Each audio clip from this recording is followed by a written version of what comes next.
जय हिंद दोस्तों। आज का हमारा टॉपिक है व्यंजन वर्ण।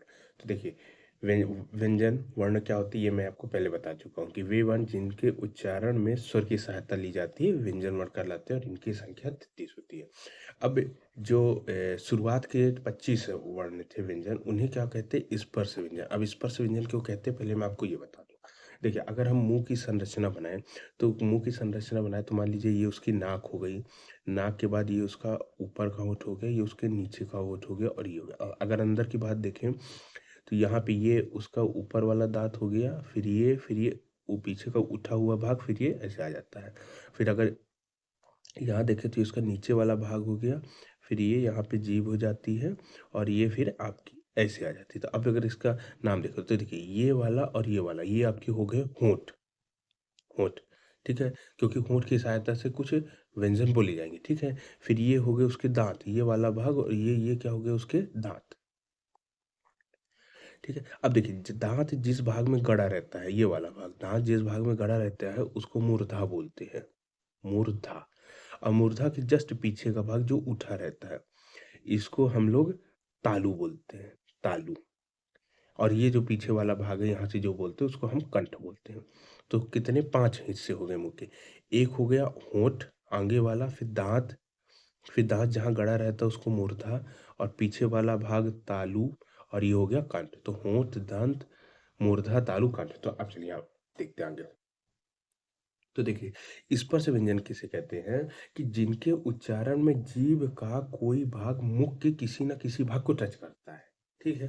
तो अब मान लेते हैं कि जैसे जब कंठ कंठ को टच करके, कंठ मतलब गले का सबसे पीछे वाला हो, तो अब देखिए, जब कंठ को टच करके बोलिएगा तो आप बोलिए का, खा, गा, खा, अंगा। जब आप का खा गा घा अंगा बोलेंगे तो आपकी जो ध्वनि है ना, ये पीछे से आती है, पीछे से आती है, ठीक है? अब जैसे तालु था तो तालु वाले व्यंजन क्या हो जाएंगे? तालव्य व्यंजन। तो देखिए, जब आप ता बोलेंगे ना, जैसे बोलिए चा, चा, चा, तो जो आपकी जीभ है ना, ये ऊपर तालु को टच करती है। तो देखिए, चा, छा, जा, छा, इया, इया। तो जो आपकी जीभ है ये ऊपर तालु को टच करती है। चा, छा, जा, झा, इया। जब का बोल रहे थे तो आवाज पीछे से आ रही, का, खा, गा, घा, अंगा। और जैसे मुर्दा, मुर्दा में था जहाँ दांत गड़े वो, तो जब आप बोलिएगा टा, टा, टा, टा, टा, तो ये वो आपकी जो जीभ का आगे वाला भाग है वो मूर्धा को टच करता है। टा, ठा, डा, ठा, रा, ना, ड़ा। अब जब आप दंत दंतव्य व्यंजन वो से जब आप बोलेंगे व्यंजन ना, तो आप दांत को टच करते, ता, ता। देखिए, आपका जीभ दांत में रखी है, दांत की ओर टच करते, ता, था, दा, था, ना, ना। होस्ट व्यंजन वो होते हैं जब आप बोलेंगे तो ओंठ की सहायता से बोलते हैं, पा, पा। आपका देखिए ओंठ जुड़ता है, पा, पा। फिर हा, बा, भा, मा। तो ये हो गया आपका उच्चारण स्थान, और ये हो गया आपके स्पर्श व्यंजन, क्योंकि इसको बोलने में जीभ का कोई ना कोई भाग मुंह के किसी न किसी भाग को टच करता है। ठीक, चलिए। तो ये हम पढ़ रहे थे व्यंजन के भेद। तो कुल, अब देखिए, कुल मैंने आपको 33 व्यंजन बताए थे, जिसमें से 25 व्यंजन तो स्पर्श व्यंजन हो गए। तो पहला भेद हो गया आपका स्पर्श व्यंजन का। चलिए दूसरा भेद देखते हैं।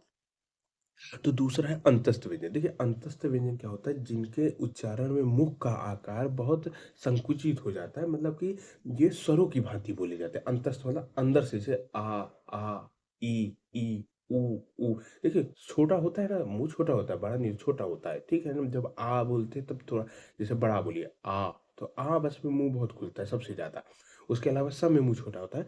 तो इसका जो है ना स्वरों की भांति, तो इसके इसके उच्चारण मुख का बहुत भाग संकुचित हो जाता है, फिर भी ध्वनि अबाध गति से, मतलब कहीं रुकती नहीं, अंदर से सीधे निकलती। जैसे जैसे इसके उदाहरण हो जाते हैं आपके, चार होते हैं, जैसे या, रा, ला, वा। ठीक है? तो ये चार जो होते हैं, ये चार आपके कहलाते हैं अंतस्थ व्यंजन। अब देखिए, या, रा, लावा में आपको ये अंतस्थ, चार अंतस्थ। अब इसमें क्या होता है? जब आप रा बोलेंगे, देखिए, जब आप बोलिए रा, रा, रा, रा। तो जब आप रा बोलते हैं ना, जैसे देखिए रा, तो जो आपकी जीभ पहले ऊपर जाती है, रा, रा, रा, रा, रा, रा, रा। तो यह आपकी जाती है, आपकी जो जीभ है ना वो मूर्धा के टच नहीं करती है, पर मूर्धा के जस्ट पास रहती है, रा रा। तो क्या होता है, जो आपकी जब मूर्धा के पास है, पहले आपकी जीभ मूर्धा के पास जाएगी, रा, और फिर पीछे से ध्वनि आती है तो वो जीभ को धक्का देती है और फिर बाहर निकलती है, रा रा। क्योंकि तुरंत जब जैसे रा कंप्लीट होता है तो जीभ नीचे आती है। तो होता क्या है, जो रा होता है ना, तो रा को हम लोग लुंठित व्यंजन कहते हैं। क्यों? क्योंकि ध्वनि क्या है ना, जीभ को लुढ़का के आती है। तो रा को क्या कहते हैं? लुंठित, लुंठित व्यंजन।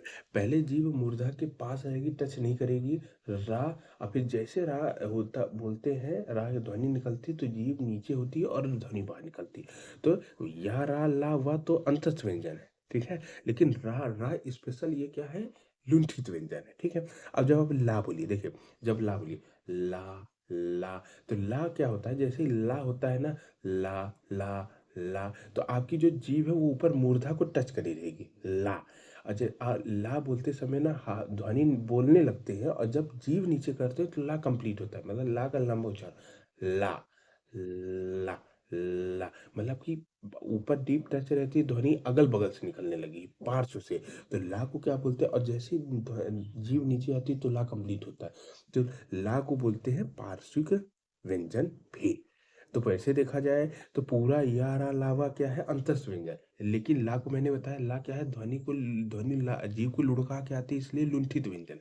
और ला में जब ला बोलते हैं तो हवा अगल बगल से निकलना शुरू हो जाती है, और जब नीचे जीव आती है तो कंप्लीट होता है, तो इसको हम लोग पार्श्व व्यंजन भी बोलते हैं। उम्मीद करता हूँ दोस्तों आपको समझ में आ गया होगा। चलिए अब नेक्स्ट देखते हैं, अगला भेद है ऊष्म व्यंजन। देखिए, ऊष्म व्यंजन क्या होता है, जब आप इसको उच्चारण करेंगे ना, तो आपके मुंह से ना गर्म हवा आएगी, गर्म हवा निकलती है, जैसे शा, शा, शा, हाँ। अब देखिए, शा, आप सा बोलिए और उसके आगे हाथ रखिए, शा, शा, शा, हा, हा। तो ये क्या होता है ना, इसके उच्चारण में ना मुंह से गर्म हवा निकलती है। गर्म हवा इसलिए निकलती है क्योंकि संघर्ष हमेशा रहती है, गर्म हवा संघर्ष के कारण इनको बोलने में ना थोड़ा सा संघर्ष करना पड़ता है जी को, शा, शा, शा, शा, ध्वनि को संघर्ष करना पड़ता है, शा, शा। तो ये कहलाते हैं आपके संघर्ष व्यंजन हम बोल सकते हैं, या फिर हम इसको उष्म व्यंजन भी बोल सकते हैं। तो आपके चार होते हैं, शा, शा, शा, हा, ठीक है। तो ध्वनि को निकलने में संघर्ष करना पड़ता है और उच्चारण में थोड़ी सी गर्माहट प्रतीत होती है। तो ये आपका तीसरा हो गया, पहला हो गया स्पर्श व्यंजन, दूसरा अंतस्थ व्यंजन, अब तीसरा ऊष्म व्यंजन। अब नेक्स्ट हम चलते हैं, अगले हैं संयुक्त व्यंजन। देखिए, संयुक्त व्यंजन क्या है, ये मूलतः व्यंजन नहीं है, ठीक है ना। क्यों नहीं है, क्योंकि ये दो व्यंजन वर्णों से मिलके बने हुए हैं। अब इसमें कौन कौन से आते हैं, जैसे छत, त्रा, ज्ञा और स्रा, चार आते हैं, छत, त्रा, ज्ञा और सा। जैसे छा है तो ये हो गया आपका का प्लस सा, ये हो गया छा, छा हो गया ना, का प्लस सा। अब त्रा है, ये आपका ता, आधा और रा, ये दो से मिलके बना है। अब ज्ञा, ज्ञा आपका जा प्लस या, ये दो से मिलके बना। और श्रा, श्रा आपका सा और रा से मिलके बना है। जैसे छा की वैल्यू भी के एस एच होती है, तो ऐसे याद कर लिए, के एस एच तो के का और एस एच का ये, तरह की वैल्यू भी टी आर ए होती है, ठीक है ना। तो ये आपके संयुक्त व्यंजन क्या है, जो दो व्यंजन वर्णों से मिलके बने। तो देखिए, ये दो व्यंजन वर्णों से मिलके बने हैं, मूलतः वर्ण नहीं है। अब देखिए, मैं आपको एक तरीका बताता हूँ। जब हम आगे पढ़ेंगे तत्सम तद्भव, ठीक है, तो हमेशा याद रखिए, जिस शब्दों में अगर छत्र ज्ञा स्रा आएगा, छत्र ज्ञा छ आएगा, जैसे मैं बोलूंगा नक्षत्र, ठीक है, तो ये आपका तत्सम शब्द होगा, ये संस्कृत से लिया जाएगा। तो सीधा सा ट्रिक है कि छत्रा ज्ञा श्राया, इसका मतलब ये सीधे तत्सम, क्योंकि पहचानने में आएगा, क्वेश्चन हो सकता है कि निम्नलिखित में से कौन सा तत्सम शब्द नहीं है या है, पहचानिए। तो ये आपको ऐसे कि छत्रा ज्ञा आया तो वो आपका तत्सम हो गया, ठीक है। चलिए नेक्स्ट हमारा जो है अगला है, वो अगला पांचवा टाइप होता है, ये है अनुनासिक, अनुनासिक व्यंजन। ठीक है, अनुनासिक व्यंजन ऐसे होते हैं जिनके उच्चारण में ना की सहायता ली जाती है। अनुनासिक, ना ना ना सारा ना, नासिक, नासिक, तो नासिक मतलब होता है ना का। तो ऐसे व्यंजन जिसके उच्चारण में ना की सहायता ली जाती है, उसको अनुनासिक व्यंजन बोलते हैं। अब इसको ना पंचमाक्षर भी बोलते हैं। अब पंचमाक्षर क्यों बोलते हैं, क्यों?